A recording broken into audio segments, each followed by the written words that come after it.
Okay, so this is going to be part one of the test prep PowerPoint. So when we're checking if something is a solution, we're checking to see if those numbers work in the equation. Now, we're normally given a point which looks like what you see right here. The first number is an x, second number is a y. So all we need to do is substitute those values in. So x is 2, y is 3. We begin solving downwards until we get to that point such as 8 equals 8. Now that's going to tell us, oh, this is absolutely true. That definitely works. And once again, we do it on the other side. We replace the x with a 2, so that becomes a negative 2 plus 3, which is a 1. That's also true. So yes, that is a solution. Okay, now as we go through this PowerPoint and others, what I would like you to do is try and solve these. Try and figure out what the answer is before I tell you. So if you need to pause this and work it out a little bit, do that, because I'm going to move fairly fast. Okay, so once again, x is a negative 1, y is a 3. We do that substitution. Negative 1 minus 3 is a negative 4. That's true. Next, negative 2 times negative 1 is a 2. 2 minus 3 is negative 1. Negative 1 is equal to negative 1. That's true. This is a solution. Okay, so once again, put in 1 in for x, a 0 in for y. Negative 1 plus a 1 is a 0. 0 equals 0. That's true.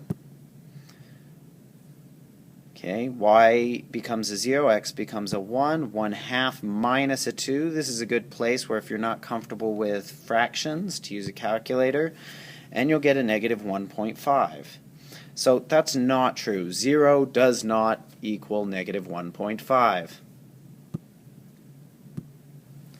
Alright, so now we're going to do this one. Once again, you might want to pause if you're practicing, if you're trying to prepare for the test. So what I'm going to do is I'm going to replace the x with a negative 2.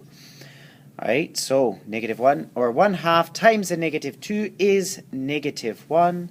Negative 1 plus 4 is 3. 3 does equal 3, so far this is looking like it's a solution. But we have to try it in both now, don't we? Okay, so we replace the y with a 3, the x with a negative 2.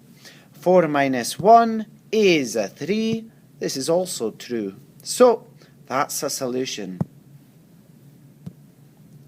Okay, so what I want to do here is I want to replace the x and the y. So I'm going to replace x with a 0 and y with a 5.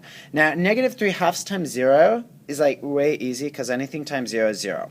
And then 0 plus 5 is just a 5. So, I mean, that was like way easy. I mean, like my grandma could do it and my idiot brother. Now we got to do it again on the other side because we have to make sure it works in both. So 1/2 times 0, that's a 0 once again. Now 0 plus 1 is just a 1. 5 does not equal 1. That is false. That is so false, okay? So that one's not a solution. Alright, so once again, pause if you're practicing. Now, 1 goes in for x. Negative 2 times 1 is negative 2. Negative 2 plus 4 is 2. That's true so far. I mean, that's great. Wonderful. Next one, y in for 2, 1 in for 3, and we get that. So 3 minus 1, that's a 2. That's also true. This one is a solution. Alright, so listen up. We got an x, that's a 0, a y, that's a 5. We're going to check to see if this one works. So, when I do 0 plus 1, I get a 5 equals 1 right off the bat. This one is terrible. I know that's wrong. So, that's false. We'll even go through this one, even though I already know it's false. This is false. That's not a solution. That doesn't work. Okay? So, this is the end of the section of checking, is it a solution?